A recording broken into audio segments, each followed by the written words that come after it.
Hi everyone, this is Harpreet Singh. Welcome to your channel study for sure. एक बार फिर से आप सभी का स्वागत है। देखो, आज की जो डिस्कशन रहने वाली है वो वीकली करंट अफेयर्स के बारे में होगी।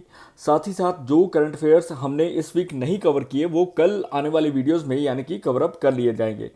और ये वेरियस सोर्सेज से लिए जाते हैं जो कि वेरी इंपॉर्टेंट होंगे। आज वही डिस्कस करूंगा। उससे पहले छोटी सी रिक्वेस्ट है, please do like, subscribe, share और कमेंट ताकि हमें भी मोटिवेशन मिले। पहला करंट अफेयर है एनएचआरसी के बारे में, नेशनल ह्यूमन राइट्स कमीशन, जिन्होंने ऑर्गेनाइज रिसेंटली करवाया था अपना 31st फाउंडेशन डे। और कहाँ पर हुआ ये? न्यू दिल्ली में। एनएचआरसी एक स्टैट्यूटरी बॉडी है जो कि 12 अक्टूबर 1993 को कॉन्स्टिट्यूट की गई थी और ह्यूमन राइट्स ऑर्डिनेंस के तहत इसको प्रोटेक्शन मिलती है। इसकी जो एक्टिंग चेयरपर्सन है उनका नाम है विजय भारती सयानी। उन्होंने स्पेशली बोला था कि आर्किटेक्ट्स ऑफ आवर नेशन है जो एज होल्डर सिटीजन होते हैं, सो उसके रिगार्डिंग बातचीत की गई थी। नेक्स्ट जो करंट अफेयर है वो है इंडिया और साउथ कोरिया के बारे में, यानी कि इंडिया और साउथ कोरिया के बॉन्ड्स भी इंक्लूड कर दिए गए हैं FTSE रसल में। और ये क्या चीज़ है? देखो, ये वर्ल्ड गवर्नमेंट बॉन्ड इंडेक्स है जो कि हर साल प्रस्तुत किया जाता है और बाय 2025 दोनों को लिस्ट कर दिया जाएगा। हालांकि इंडिया का जो काउंट है वो 9.35% के करीब है टोटल इंडेक्स का, और वहीं पर जो साउथ कोरिया का है वो 2.22% है। अभी ये क्यों इंपॉर्टेंट है? क्योंकि वर्ल्ड के जो इन्वेस्टर्स हैं वो भारत में निवेश करने के लिए तैयार होंगे। दैट इज द रीजन कि ये जो बॉन्ड्स वगैरह हैं इनका जो इंक्लूजन है वो काफ़ी इम्पैक्ट डालता है कंट्री की ग्रोथ के लिए, राइट। अभी जो नेक्स्ट न्यूज़ है वो है अर्जुन एरिगैसी के बारे में। देखो, WR चेस मास्टर्स की जो ट्रॉफी है इन्होंने हासिल कर ली है और इन्होंने डिफीट किया है फ्रांस के मैक्स में वैशियर लेग्रवे को। और ये अर्मेगडन गेम के दौरान हुआ जबकि 2 ड्रॉज हो रहे थे। और देखो, अर्जुन एरिगैसी अभी काफ़ी उभर कर आ रहे हैं, तो ये भी माना जाता है कि कहीं ना कहीं ये कम्पीट करने वाले हैं फाइनल्स में और वर्ल्ड में जो चेस चैंपियनशिप है उसमें अपना नाम या फिर अपना जो रैंक है वो नंबर 1 पर ले आएंगे। नेक्स्ट न्यूज़ जो कवर करेंगे वो है global iodine deficiency disorder prevention day के बारे में, जो कि 21 अक्टूबर को हर साल मनाया जाता है, जिसको वर्ल्ड आयोडीन डेफिशिएंसी डे के नाम से भी जाना जाता है। स्पेशली देखो, आपको पता होगा कि आयोडीन की मात्रा कम होने की वजह से गर्टर हो जाता है, जो कि आपका ग्लैंड है थायराइड का वो फूल जाता है, राइट। सो ये भी एक काफ़ी क्रिटिकल कंडीशन रहती है और इसको मद्देनज़र रखते हुए गवर्नमेंट ने कई प्रोग्राम्स वगैरह भी चलाए हुए हैं, जैसे कि नेशनल गर्टर कंट्रोल प्रोग्राम जिसको 1962 में चलाया गया था और बाद में इसको अपडेट कर दिया गया national iodine deficiency disorder control programme के तहत 1992 में। अभी के लिए आपको ये समझना होगा कि वर्ल्ड में काफ़ी ज़्यादा लोग इससे प्रभावित हैं। नेक्स्ट न्यूज़ जो डिस्कस करेंगे वो है शूटिंग फेडरेशन के बारे में, जो कि रिसेंटली ISSF का वर्ल्ड कप हुआ था और उसमें लिऊ यूकिन और यांग यिन दोनों को, यानी कि एक मेल और फीमेल, इन दोनों को चुना गया है एथलीट ऑफ द ईयर। वहीं पर लिऊ यूकिन है चाइना से, यांग यिन है साउथ कोरिया से। और ये कहाँ पर हुआ था? देखो, ये हुआ था तुगलकाबाद डॉक्टर करनी सिंह जो शूटिंग रेंज है वहाँ पर भारत में। और कितने देशों ने हिस्सा लिया था? तकरीबन 37 कंट्रीज जो हैं वो इसमें पार्टिसिपेट कर चुकी हैं। न्यूजीलैंड ने अभी के लिए T20 का वर्ल्ड कप हासिल कर लिया है वुमेन की टीम ने, और ये 23 साल बाद ऐसा हुआ है, जो कि करवाए जाने थे बांग्लादेश में। हुए कहाँ पर? दुबई में। बांग्लादेश के बारे में आपको पता है।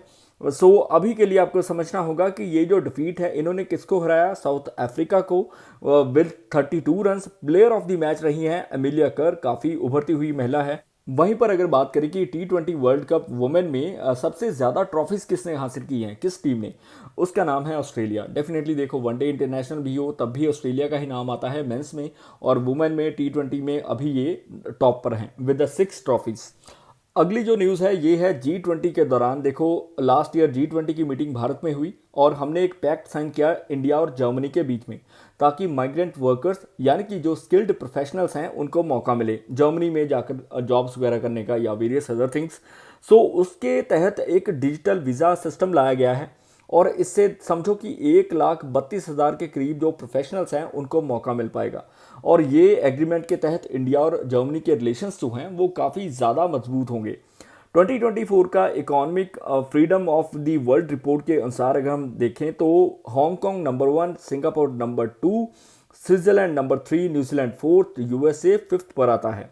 और ये लेटेस्ट रिपोर्ट है लास्ट ईयर की जो निकाली गई 2022 से जो डेटा लिया गया वहीं पर इंडेक्स को 42 डिस्टिंक्ट वेरिएबल्स के आधार पर निकाला गया है, trade freedom, monetary policy, etcetera etcetera. So ये थोड़ा सा याद रखना। हालांकि जो इंडिया की रैंकिंग है वो इतनी बेहतर नहीं है, 84th नंबर पर हम आते हैं, but still better than south Asian countries जैसे कि नेपाल हो गया, भूटान हो गया, या बांग्लादेश, इवन चाइना।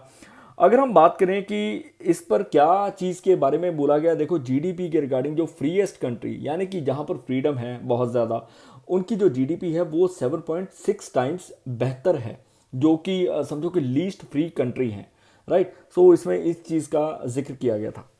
नेक्स्ट जो न्यूज़ है वो है बेंगलुरु के रिगार्डिंग। ड्राइवरलेस ट्रेन प्रोजेक्ट के फेज 2 ट्रायल्स शुरू हो चुके हैं। एल्स्टॉम जो है ये कंपनी है जिन्होंने पहली अपनी ड्राइवरलेस ट्रेन है वो हैंड ओवर कर दी है टेस्टिंग के लिए, जो कि पुनामली और परूर स्ट्रेच, जो कि 26 किलोमीटर का एरिया है, रीजन है, वो कवर अप करेगा। और अभी ये एक बहुत बड़ा इनिशिएटिव है जो कि मेट्रो कनेक्टिविटी देगा, मेट्रोज को जोड़ेगा, साथ ही साथ 10 और 15 किलोमीटर पर आवर की स्पीड पर इसको टेस्ट किया जा रहा है। अभी आपको समझना होगा कि ड्राइवरलेस ट्रेन के बारे में हम पहले भी टेस्टिंग कर चुके हैं, 2020-22 में ऐसा पहले हम भारत कर चुका है। सो बेंगलुरु में ये पहली बार हो रहा है, हालांकि इंडिया में न्यू दिल्ली ये पहले टेस्ट कर चुका है, राइट। सो थोड़ा सा याद रख लेना। अगली जो न्यूज़ हम कवर करने वाले हैं वो है ओबेसिटी को लेकर। देखो टॉप हाईएस्ट जो कंट्रीज़ हैं, टॉप 10 कंट्रीज़ हैं, वो है टोंगा, नाउरू, कुक आइलैंड। और यहाँ पर ओबीस चिल्ड्रन बहुत ज़्यादा हैं, ओबीस पर्सनस बहुत ज़्यादा मिलेंगे, हेल्थ कंडीशंस पुअर मिलेंगी। ओबेसिटी की वजह से हार्ट डिजीज़ या फिर डायबिटीज़, जॉइंट पेंस ये बहुत ज़्यादा होते हैं। और गवर्नमेंट डेफिनेटली, देखो हमारे भारत में भी एक मुहिम चलाई गई है, हिट इंडिया फिट इंडिया। सो अभी के लिए अपनी सेहत पर भी ध्यान देना चाहिए, यही नहीं कि आप अपनी सेहत को इग्नोर कर दो और किसी काम में रुझे हुए हो। फिलहाल के लिए सबसे ज़्यादा ओबीस कंट्री है टोंगा, राइट। इंडिया और ओमान दोनों ने एक जॉइंट नेवल ड्रिल चलाया जिसको बोलते हैं नसीम अल बहर। और सिर्फ नेवल ड्रिल ही नहीं, हम वेरियस तरह की जो मिलिट्री एक्सरसाइज हैं, लाइकवाइज आर्मी की, एयरफोर्स की, वो भी करते हैं। और ये समझ लो कि अल नजह और ईस्टर्न ब्रिज ये भी पहले भारत कर चुका है। साथ ही साथ इंडिया और ओमान के रिलेशन काफ़ी स्ट्रॉन्ग हैं, क्योंकि ओमान का सेकंड जो हाईएस्ट क्रूड के रिगार्डिंग पार्टनर है वो इंडिया ही है, भारत ही है। 2024 में ग्लोबल मल्टी डायमेंशनल जो पॉवर्टी इंडेक्स है वो लॉन्च किया गया। इसमें बताया गया कि all over the world 1.1 billion लोग जो हैं वो एक्यूट यानी कि सीवियर, बहुत ज़्यादा serious multi dimensional poverty face कर रहे हैं, विद 455 मिलियन यानी कि 455 करोड़ जो लोग हैं वो कन्फ्लिक्ट इफेक्टेड रीजन में हैं। कौन से वाले? यूक्रेन, रशिया और इजराइल, गाजा वाला रीजन, राइट। वहीं पर आपको समझना होगा कि इंडिया का जो रैंक है या फिर जो एमपीआई, इसका जो मल्टी डायमेंशनल पॉवर्टी इंडेक्स है वो स्कोर बेहतर नहीं है, 0.105 पर हैं हम, जहां पर 234 मिलियन पीपल जो हैं वो रह रहे हैं मल्टी डायमेंशनल पॉवर्टी के अंदर। और ये जो पॉवर्टी है इसकी वजह से काफ़ी ज़्यादा इम्पैक्ट पड़ता है जीडीपी के ऊपर, हेल्थ के ऊपर, या वेरियस तरह की फूड इनसिक्योरिटी जैसी प्रॉब्लम्स के ऊपर। ग्लोबल मल्टी डायमेंशनल पॉवर्टी का ये जो डेटा था ये 112 देशों से लिया गया, जहां पर ये क्लैरिफाई किया गया कि एशिया और अफ्रीका से 637 करोड़ लोग जो हैं वो अंडर नॉरिश्ड कैटेगरी में आते हैं, यानी कि घर में से एक जो है वो अंडर नॉरिश्ड रहता है। सो इस चीज़ के बारे में थोड़ा सा ध्यान दे लेना। प्रेस्टीजियस 2024 ह्यूमैनिटेरियन अवार्ड्स दिए गए और इन अवार्ड्स को जोहान्सबर्ग, साउथ अफ्रीका में दिया गया। मोहन जी की जो फाउंडेशन है उन्होंने इस अवार्ड को जीत लिया। इनकी जो कोर फिलोसफी है वो है BU, जो कि एम्पावर करती है इंडिविजुअल को ताकि वो अपने आप को समझे, अवेयरनेस हो जिसमें अडाप्ट करे, जो कॉन्शियस लिविंग प्रैक्टिसेस हैं, भगवान के साथ जुड़ना। सो ऐसे करके ये काम करते हैं। फिलहाल के लिए 15 कंट्रीज़ में इन्होंने अपनी फाउंडेशन को रजिस्टर करवाया हुआ है, जिसका हेडक्वार्टर स्विट्ज़रलैंड में है। और ये जो फाउंडेशन है ये ट्रांसफॉर्मेटिव प्रोग्राम्स चलाते हैं, राइट। FATF ने नए रूल्स इंट्रोड्यूस किए हैं ग्रे लिस्टिंग के लिए, ताकि कुछ जो कंट्रीज़ हैं अगर वो बेहतर कर रही हैं या उनकी जो समझो कि उनके पास पैसा ज़्यादा है तो वो उनको बाहर निकाल सके ग्रे एरिया से। क्योंकि देखो ग्रे लिस्टिंग में आना, कहीं ना कहीं जो इन्वेस्टर्स हैं वो इन्वेस्ट नहीं करते, बड़ी बड़ी जो IMF है, वर्ल्ड बैंक है, वो लोन देने से कतराता है। सो ये चीज़ें होती हैं। बट आपको समझना होगा कि FATF क्या है। क्या देखो, फाइनेंशियल एक्शन टास्क फोर्स बोला जाता है और ये स्पेशली काम करता है टेरर फाइनेंसिंग, और साथ ही साथ मनी लॉन्ड्रिंग के ऊपर अगर कोई भी कंट्री या फिर किसी तरह के कोई इश्यूज आते हैं तो उनको बैन कर दिया जाता है, रोक दिया जाता है, ताकि उनके साथ कोई भी सहयोग इस किसी तरह का ना हो, क्योंकि वो कहीं ना कहीं जो है वो नेगेटिविटी या फिर वेरियस अदर थिंग्स में इंक्लूड होते हैं। नए प्रेसिडेंट चुने गए हैं इंडियन चैम्बर ऑफ कॉमर्स के अभ्युदय जिंदल। देखो, इंडियन चैम्बर ऑफ कॉमर्स का यही प्रोग्राम होता है कि जो ट्रेड है वो प्रैक्टिस सही तरीके से चले। इंडियन चैम्बर ऑफ कॉमर्स की स्थापना 1925 में ही कर दी गई थी और ये सबसे पहला नेशनल चैम्बर ऑफ कॉमर्स है जो भारत में है और जिसका हेडक्वार्टर कोलकाता में है। और अभी के लिए समझ लो कि हमारा जो एम है वो है कि हम सपोर्ट करते हैं इंडिया के एम्बिशन को 35 ट्रिलियन की इकॉनमी बनना बाय 2047। एम के रंजीत सिंह, इन्होंने एक बुक लिखी है जिसका नाम है mountain mammals of the world, जो कि कंजर्वेशन एफर्ट्स के लिए काम करते हैं या फिर वेरियस जो स्पीशीज़ हैं उनका जो रोल है वो कितना अहम है। सो इसके रिगार्डिंग है। देखो, इसके बारे में ज़्यादा पूछा नहीं जाएगा, बट आपको समझना होगा कि एम के रंजीत सिंह की नई बुक है जिसका नाम है mountain mammals of the world और ये स्पीशीज़ कंजर्वेशन के रिगार्डिंग है, राइट। और नेक्स्ट न्यूज़ जो हम डिस्कस करने वाले हैं वो है चिराइटी वेंचर्स के बारे में, जिन्होंने ऑनर किया है नारायण मूर्ति को। सिर्फ नारायण मूर्ति को ही नहीं, इन्होंने अभिनव अस्थाना साथ ही साथ शांतनु नारायण को भी ऑनर किया है। देखो, पैट्रिक जे मैकगोवन अवार्ड्स दिए गए हैं जो कि टेक आईटी की फील्ड में ही दिए जाते हैं, कंप्यूटर बेस्ड, राइट। और शांतनु नारायण जो हैं वो सीईओ हैं एडोब के। वहीं पर जो अभिनव अस्थाना है वो सीईओ फाउंडर हैं पोस्टमैन के, जो कि यूएसए में काम करती है, काफ़ी बड़ी कंपनी है। आईआईटी मद्रास जो है वो रिसेंटली लॉन्च कर चुका है अपना पहला international research and innovation centre Dubai में। और देखो, ऐसा पहली बार आईआईटी मद्रास ने नहीं किया, इससे पहले आईआईटी दिल्ली भी अबू धाबी में अपना सेंटर्स वगैरह फर्स्ट आईआईटी ओपन कर चुका है।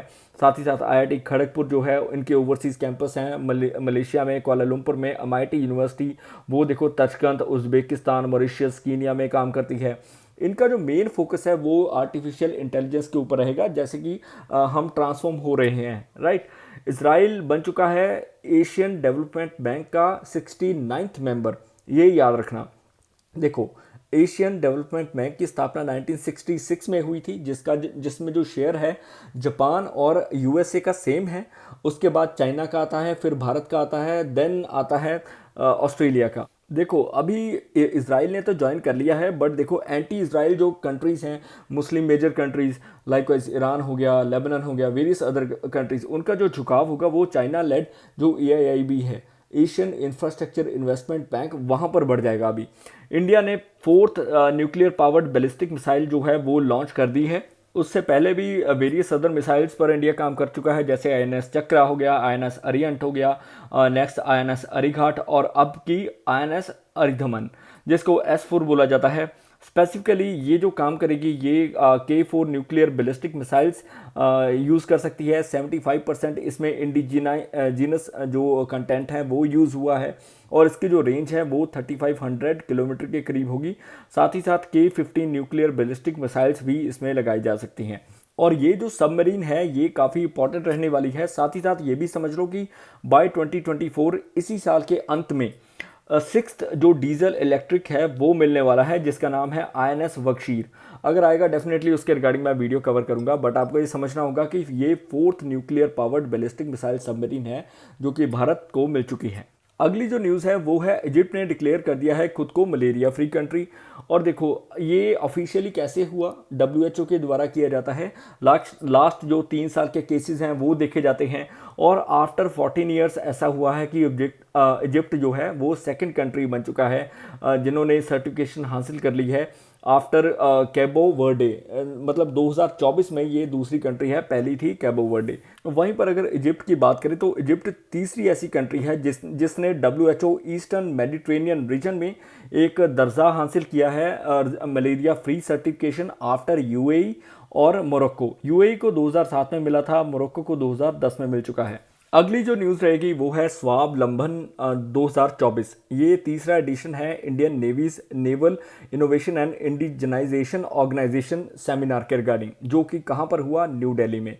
और किसने चेयर किया, वाइस एडमिरल कृष्ण स्वामीनाथन ने, vice chief of naval staff हैं जो। और ये पर्टिकुलरली फोकस करता है सेल्फ रिलायंस के ऊपर जो कि डिफेंस टेक्नोलॉजीज़ में किया जाता है। NIIO एक 3 टीयर्ड ऑर्गेनाइजेशन है जिसको 2020 में लॉन्च किया गया था, राइट। इंडिया और पाकिस्तान ने करतारपुर कॉरिडोर जो एग्रीमेंट है उसको एक्सटेंड कर दिया है अगले 5 साल के लिए। और ये कब हुआ? रिसेंटली आपको पता होगा कि SCO की जो गवर्नमेंट ऑफिशियल्स की विजिट पर थे जयशंकर जी, जो हमारे एक्सटर्नल अफेयर मिनिस्टर हैं, और आफ्टर दैट उन्होंने ये डिसीजन लिया है। ये एक 4 किलोमीटर लॉन्ग करतारपुर जो कॉरिडोर है इन बिटवीन डेरा बाबा नानक, जो कि भारत में पड़ता है, अमृतसर के पास गुरदासपुर में, और जो वहाँ पर पाकिस्तान में करतारपुर साहिब गुरुद्वारा है, दरबार साहिब वहाँ पर है। एक दिन में ही आपको आना जाना होता है, और ये सिख पिलग्रिम्स के लिए है जो कि भारत के हैं, राइट। और नेक्स्ट न्यूज़ जो हम डिस्कस करेंगे वो है नेशनल पैरा स्विमिंग चैंपियनशिप के ऊपर, जो कि रिसेंटली पनाजी गोवा में हुई, और ये 24th चैंपियनशिप थी। वहीं पर कर्नाटका जीत चुका है ओवरऑल चैंपियनशिप को, और सेकंड नंबर पर जो है वो महाराष्ट्र आया है, फिर थर्ड नंबर पर जो है राजस्थान आया है। और ये चैंपियनशिप नेशनल जो है काफ़ी इंपॉर्टेंट रहने वाली है, क्योंकि देखो 518 स्विमर्स थे, उन्होंने भाग लिया था, जिसमें 158 औरतें थी, बाकी पुरुष थे, और 28 स्टेट से ये आए थे चैंपियनशिप के लिए। सेल को एक बहुत ही प्रेस्टिजियस अवार्ड मिला है, SHRM HR एक्सेलेंस अवार्ड है। स्पेशली ये दिया जाता है अगर इंक्लूजन, इक्विटी, डाइवर्सिटी के ऊपर काम हो, एम्प्लॉयज़ के ऊपर काम हो, और ये सिग्निफाई करता है एक्सेलेंस, यानी कि आपने बहुत बढ़िया काम किया है, मैनेजमेंट बढ़िया हुई है, सो वर्क प्लेस कैसी है, वेरियस अदर चीज़ें देखी जाती हैं, और एम्प्लॉयज़ का मोटिवेशन बढ़ाया जाता है, राइट। रिस्किएस्ट और डेंजरस सिटी की अगर बात करें तो 2024 के accordingly Caracas, capital of Venezuela, इसको रैंक किया गया है नंबर 1 पर, रिस्किएस्ट सिटी फॉर टूरिस्ट इन 2024। वहीं पर अगर डेंजरस सिटी की मैं बात करूं तो वो है मैक्सिको की लॉस कैबोस। सो ये थोड़ी सी चीज़ें याद रखना, क्योंकि देखो यहाँ पर क्या चीज़ें हैं, बहुत ज़्यादा क्राइम रेट है, पर्सनल सेफ्टी बिल्कुल नहीं है, हेल्थ कंडीशंस, हेल्थ सिक्योरिटी काफ़ी पुअर है, वहीं पर हाइपर इन्फ्लेशन है वहाँ पर, that is the reason, right. So 149th अभी रिसेंटली असेंबली करवाई गई IPU की, इंटर पार्लियामेंट्री यूनियन, जो कि जिसकी स्थापना 1889 में की गई थी as a inter parliamentary conference, then 1899 में इसको इंटर पार्लियामेंट्री यूनियन बता दिया गया। और देखो एस्टेब्लिशमेंट के पीछे कई चीज़ों का हाथ है। फ्रेडरिक पैसी, जो कि पहले नोबेल प्राइज़ विनर रह चुके हैं, उन्होंने भी इसको समझो कि एस्टेब्लिश करने में काफ़ी महत्वपूर्ण अपना योगदान दिया था। सो ये चीज़ें आती हैं। अभी के लिए हमारी तरफ से जो हमारे स्पीकर हैं वो वहाँ पर गए थे। अच्छा, इस साल का जो थीम था 2024 की असेंबली का, वो था harnessing science, technology and innovation for a more peaceful and sustainable future. Jamaica ने रीजॉइन किया है। देखो जमाइका पहले भी 92-93 में इसका हिस्सा था। अभी के लिए जमाइका फिर से रीजॉइन कर चुका है IPU को एज 181st मेंबर। सो इसके टोटल मेंबर कितने हैं? 181। और कहाँ पर ये काम करता है? देखो मल्टीलेटरलिज्म, कोऑपरेशन इन stem technology, science technology, engineering, maths में, राइट। सो ये थोड़ा सा याद रखना। डॉक्टर हिमांशु पाठक बन चुके हैं नए डायरेक्टर जनरल इक्तिसैट के। ICRISAT international crops research institute for semi arid tropics, जो कि वेरियस सॉर्गम जैसी क्रॉप्स हो गई, पीनट्स हो गए। सो ये जो क्रॉप्स हैं ये इसमें आती हैं। 1972 में इसकी स्थापना हुई थी। इसका जो हेडक्वार्टर है वो हैदराबाद में है। इसको मेमोरेंडम ऑफ एग्रीमेंट के तहत in between government of India और consortium of international agriculture research centres के तहत इसको लाया गया था। वहीं पर अगर बात करें, इसका जो एशिया का हेडक्वार्टर है वो भारत में ही है। वेरियस ईस्टर्न और साउथ अफ्रीकन रीजन में भी है इनके ऑफिसेज, वेस्टर्न और सेंट्रल अफ्रीका में भी है। और इन्होंने जीनोम कोड को मैप किया था पहली बार ग्राउंडनट के रिगार्डिंग। और भारत में हाइब्रिड पीस को भी लॉन्च किया, जैसा कि मैंने आपको बताया कि पिजन पीस, चिक पी वो इसमें इंक्लूडेड हैं। और यही नहीं, 2.1 बिलियन के करीब जो all over the world regions में, सब साहारा अफ्रीका या उसके बाद भी अगर एशिया की बात करें तो वो काफ़ी लोगों को इफ़ेक्ट करते हैं। सो ये पर्ल मिलेट्स के ऊपर भी काम कर चुके हैं। पहली बार इन्होंने अपने जो bio fortified pearl millet launch किए थे अफ्रीका में। सो थोड़ा सा याद रख लेना, काफ़ी इंपॉर्टेंट रहने वाला है। Doctor Himanshu Pathak as a new DG of ICRISAT. World की हाईएस्ट T20I का जो स्कोर है, यानी T20 इंटरनेशनल का जो स्कोर है, वो जिम्बाब्वे ने खड़ा कर दिया है और बीट किया है इन्होंने नेपाल का स्कोर। और 344 पर 4। देखो ये स्कोर काफ़ी बड़ा है और अभी के लिए सिकंदर रज़ा ये काफ़ी बेहतर परफॉर्मेंस कर चुके हैं। हालांकि इनका जो ओरिजिन है वो पाकिस्तान का है, बट ये जिम्बाब्वे की तरफ से खेलते हैं। और यही नहीं, जिम्बाब्वे ने ये जो मैचेस करवाए थे ये स्पेशली थे नेक्स्ट वर्ल्ड कप के लिए, जो कि 2026 में होने वाला है, और जिसका जो नेतृत्व है वो स्पेशली इंडिया और श्रीलंका करने वाले हैं। वहीं पर 2027 में वर्ल्ड कप होगा वनडे का, सो उसका नेतृत्व कौन करेगा? वो करेगी जिम्बाब्वे, नामीबिया, साथ ही साथ साउथ अफ्रीका। थोड़ा सा याद रख लेना, एक्स्ट्रा इन्फॉर्मेशन है, राइट। और ये जो इनिंग थी ना, इसका जो स्कोर का श्रेय है वो स्पेशली सिकंदर रजा को ही जाता है। 133 इन्होंने स्कोर किया 43 बॉल्स में, जिसमें 15 सिक्सेस इन्होंने जड़ दिए। अच्छा, ये जो मैचेस है अफ्रीका में हो किसके लिए रहे हैं? जैसा कि मैंने बताया कि T20 वर्ल्ड कप का जो क्वालिफायर बी है उसके लिए शॉर्टलिस्ट की जाएंगी टीम्स, उसके रिगार्डिंग थे। अगली भी न्यूज़ क्रिकेट से ही है। देखो कैगिसो रबाडा जो कि साउथ अफ्रीकन एक बॉलर हैं, ये काफ़ी बेहतरीन परफॉर्मेंस दे रहे हैं। 11,000 डिलीवरीज इन्होंने की हैं, मोर देन 11,000, और 300 टेस्ट विकेट्स इन्होंने हासिल कर ली हैं इन 65 टेस्ट में।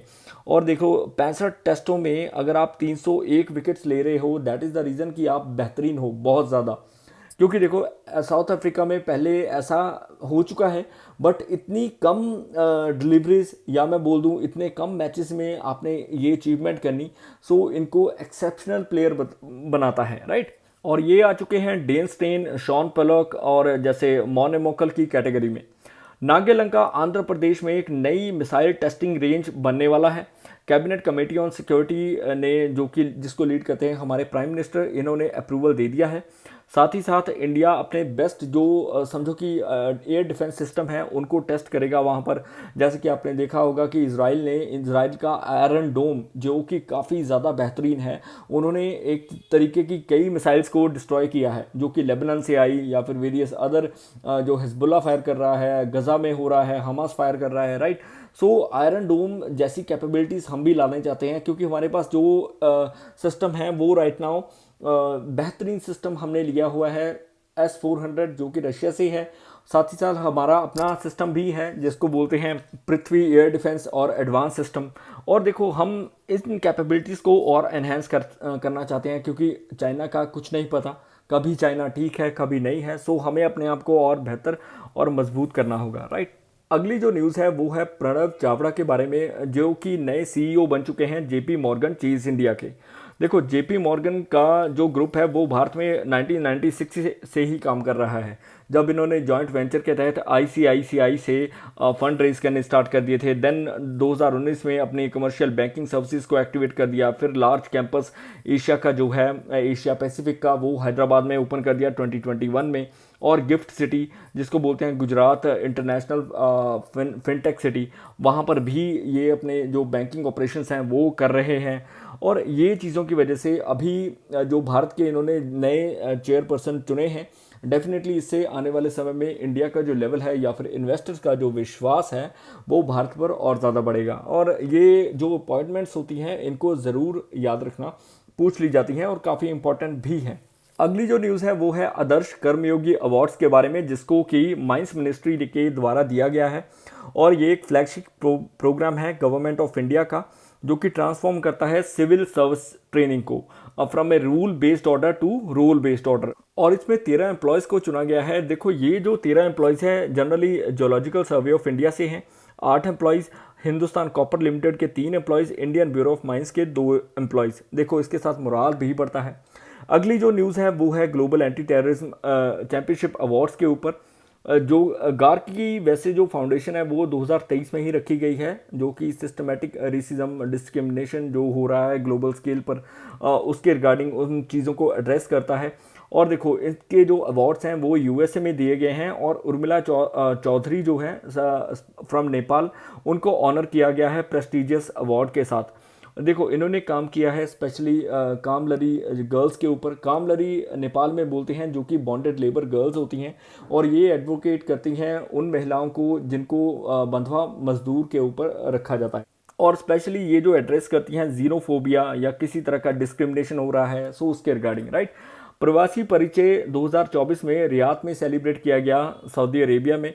और स्पेशली अभी ये जो 2024 का एडिशन था, ये एक फ्लैगशिप डायस्पोरा के रिगार्डिंग हुआ, इनाग्रेट किया गया डॉक्टर सुहेल अजाज खान जो कि ambassador of India to Saudi Arabia है। वहीं पर क्लासिकल लैंग्वेजेस की इसमें बात होती है, जो कि 11 क्लासिकल लैंग्वेजेस हैं हमारी। 6 आप जानते हो, 5 जो नई इसी साल ऐड की गई हैं अक्टूबर में, वो मैंने लिख दी हैं, एक बार गो थ्रू हो जाइए। जैसे कि मराठी, पाली, प्राकृत, असमीज, बंगाली, और इसमें पोइम रिसाइट की गई। वहीं पर तमिल, तेलुगु, मलयालम, कन्नड़ा, मराठी, इनका भी जो विवरण है वो विस्तार में किया गया। सो थोड़ा सा याद रखना, हमारे डायस्पोरा के लिए या फिर हमारे लिए काफ़ी इंपॉर्टेंट न्यूज़ रहने वाली है। वेस्टर्न हिमालयस में एक नई स्पीशीज जो स्नेक की है वो पाई गई, जिसका नाम Hollywood actor Leonardo D Caprio के ऊपर रखा गया। इन स्पीशीज का नाम है एंगिकुलस डी कैप्रियो। हालांकि ये बहुत बड़ी होती हैं। एंगिकुलस जो स्पीशीज हैं, ये पर्टिकुलर एक फैमिली से बिलोंग करती हैं जिसका नाम है Colubridae family, right, I am sorry for that. अभी ये जो स्पीशीज़ है, ये इसलिए इनका नाम रखा गया है क्योंकि देखो, ये स्पेशली जो लियोनार्डो डी कैप्रियो है, ये एक अवेयरनेस के ऊपर काम करते हैं, या फिर जो भी एनिमल वेलबींग्स के रिगार्डिंग इनके जो प्रोजेक्ट्स होते हैं, सो उसी के चलते इनको समझो कि सम्मानित किया गया है। क्योंकि इनका जो मेन फोकस है वो है global climate change, biodiversity loss, या फिर कंजर्वेशन एफर्ट्स को सपोर्ट करना, उनके लिए फंड करना। सो ये काफ़ी नोबल कॉज करते रहे हैं। 55th एडिशन हुआ IFFI का, जिसको बोलते हैं international film festival of India, जो कि 2024 में कराया जाएगा गोवा में। और ऑस्ट्रेलिया को कंट्री ऑफ फोकस रखा गया है। वहीं पर 7 ऑस्ट्रेलियन पिक्चर्स को दर्शाया जाएगा। और देखो, ऑस्ट्रेलिया ने अपनी प्रेजेंस बनाई हुई है, काफ़ी स्ट्रॉन्ग है फिल्म बाज़ार की अगर मैं बात करूं, जो कि एक मार्केटिंग है फिल्म के रिगार्डिंग। और इनकी जो प्रोजेक्ट्स होते हैं या फिर सिनेमैटिक टेक्निक्स हैं वो काफ़ी इनोवेटिव हैं। दैट इज़ द रीज़न कि इनको कंट्री ऑफ फोकस के रूप में रखा गया है। ट्रैवल डेस्टिनेशन की अगर मैं बात करूं तो कहा जाता है कि बाय 2025 शिलोंग होने वाला है मोस्ट पॉपुलर ट्रैवल डेस्टिनेशन।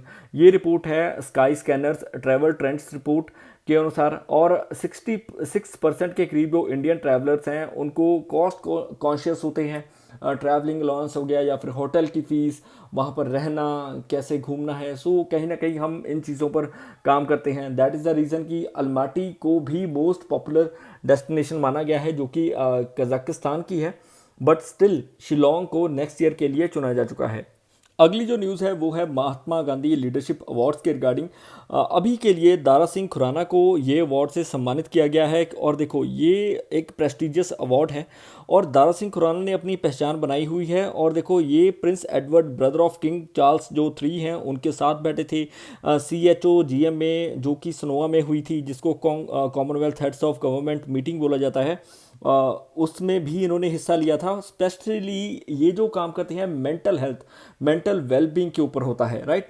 सो थोड़ी सी न्यूज़ याद रख लेना, क्योंकि देखो, इनकी अपनी एक इंडियन बेस्ड फाउंडेशन है जिसका नाम है पॉज ब्रेक ब्रीथ, जिसका जो मेन एम रहता है वो है अफोर्डेबल थेरेपी, जो कि समझो कि सोसाइटी में रहना है। आजकल आपको पता है कि डिप्रेशन की प्रॉब्लम या वेरियस अदर थिंग्स, सो उसके चलते खुद को टाइम देना, खुद को चीज़ों में समझो कि इवॉल्व कर पाना, सो ये चीज़ों के रिगार्डिंग ये काम करते हैं। अगली जो न्यूज़ है वो है SSC के रिगार्डिंग, स्टाफ सिलेक्शन कमीशन के रिगार्डिंग। नए चेयरपर्सन का नाम है S गोपालक कृष्णन, और ये एक IAS ऑफिसर हैं। साथ ही साथ अभी के लिए रिसेंटली एक नई अपॉइंटमेंट हुई थी UPSC की, वो भी प्रीति सुडान के बारे में आप याद रख लेना, राइट। सो ये एक अपॉइंटमेंट है, ज़्यादा कुछ नहीं है इसमें। अगली जो न्यूज़ है वो स्पोर्ट्स के रिगार्डिंग है। आर्चर दीपिका कुमारी जो हैं सिल्वर मेडल सिक्योर कर चुकी हैं वर्ल्ड आर्चरी में। अभी के लिए आपको समझना होगा कि इनके पहले भी ओलंपिक्स में परफॉर्मेंस काफ़ी बेहतर रही है और पहले भी काफ़ी मेडल आ चुके हैं। सिल्वर इन्होंने 5 बार जीता है, एक बार इन्होंने ब्रॉन्ज जीता है, वो 2018 में था। वहीं पर इसका जो फाइनल है वो मैक्सिको में हुआ था। अगली जो न्यूज़ है वो है COP16 के रिगार्डिंग, जो कि कोलंबिया में होस्ट हो रही है। और साथ ही साथ ये लॉस ऑफ बायोडाइवर्सिटी के ऊपर काम करती है। कन्विंग मॉन्ट्रियल ग्लोबल बायोडाइवर्सिटी फ्रेमवर्क, जिसको 2022 में लाया गया था, वो मेन एजेंडा रहेगा। और ये थे आज के करंट अफेयर्स। आई होप आपको पसंद आए होंगे। फिर भी किसी प्रकार की भूल होगी हो तो मैं समझ आऊँगा। अगर कुछ चेंजेस करने हैं तो प्लीज़ आप मुझे बताएं, ताकि मैं आपके लिए और बेहतर ढंग से वीडियोस लेकर आ सकूं। May you have a successful day ahead. Bye bye.